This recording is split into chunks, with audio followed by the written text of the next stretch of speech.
andar a seu servo, assim fará teu servo. Porém, Mefibosete comerá na minha mesa como um dos filhos do rei. E tinha Mefibosete um filho pequeno, cujo nome era Mica, e todos quantos moravam em casa de Ziba eram servos de Mefibosete. E essa história, ela mexe no meu coração quando eu leio, porque Mefibosete, ele era um príncipe. Quando o pastor falou de príncipe, eu tive confirmação do Senhor para falar dele, porque ele era neto de um rei. Então morreu Saul, morreu Jonas, e Jonas tinha conversado com Davi, o qual Davi falou, prometeu que não mataria ninguém da descendência, da descendência de Saul. E Mefibosete era herdeiro, ele tinha uma aliança para ele. Por quê? Porque lá atrás, o vô dele, que era o rei de Saul, e ele poderia ter vivido como príncipe, ter vivido ali, ter todas as regalias. Mas o que aconteceu? Naquele momento que a lama dele estava fugindo, da guerra, porque os reis antes, eles acabavam com os descendentes, todo rei, então eles matavam. Então ela estava fugindo com ele, tropeçou, e ele caiu, quebrou os pés dos dois, E aí foi onde ele foi parar na casa de Maquila, em Lodebar. E Lodebar é um lugar de tristeza. Lodebar é um lugar, não é um lugar é um lugar de vergonha, onde ali não dá frutos, ali não tem pão, e lá estava Mefibosete. Por quê?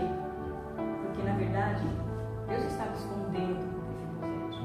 Assim como Ele faz com as nossas vidas, Ele tem propósito em nossas vidas, e por isso muitos falam que Lodebar é lugar de tristeza, lugar de vergonha, mas na verdade é um lugar que Deus colocou Mefibosete.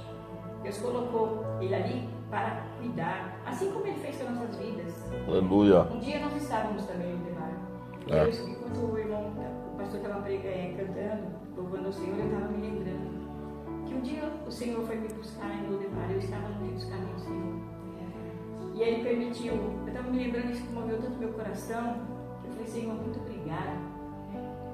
Porque o que Ele fez? Uma irmã a história é muito longa, mas eu vou só resumir.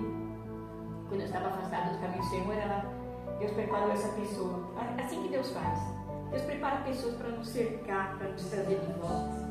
E aí ela me chamou para ir para a igreja, acabei indo. Naquele momento eu não aceitei Jesus. Nós necessitamos de Deus. Nós precisamos também de pessoas ao nosso redor, para nos abençoar. Assim como o Senhor me abençoou o pastor. Aleluia. Ele cerca as nossas vidas com tantas bênçãos. Eu estava domingo, tão abençoada, até por ímpios. Até ímpios me abençoou. Foi usado por Deus para me ajudar naquela época do desemprego, depois do falecido marido. E Deus preparou todas as coisas para mim, não me deixou faltar um dia o pão. Um dia eu estava assim à mesa e pensei assim: amanhã não vai ter pão para meus filhos. Pensando, meu Deus. E nisso toca lá na porta. O Felipe, o menino que era filho do pastor, que morava lá no prédio, só que ele não estava sabendo. E na verdade ele ficou sabendo uns dias desses, que eu contei para ele, ele nem sabia. Aí eu fui lá: não, meu pai mandou aqui pão e leite. Eu pedi pão, mas dei leite. Então é assim que Deus faz. A outra: não, eu fiz um bolo, eu lembrei de você. Então são coisas que nós temos que dar graças, irmão. Nós temos que agradecer a Deus, até pelas lutas. Eu agradeço a Deus pela luta, porque eu falei: Senhor, o Senhor me fortaleceu. Foi nessa luta que eu aprendi a conhecer o verdadeiro Deus. Foi nessas lutas que eu me firmei. E a Bíblia diz que nada pode nos separar do amor de Deus. Não é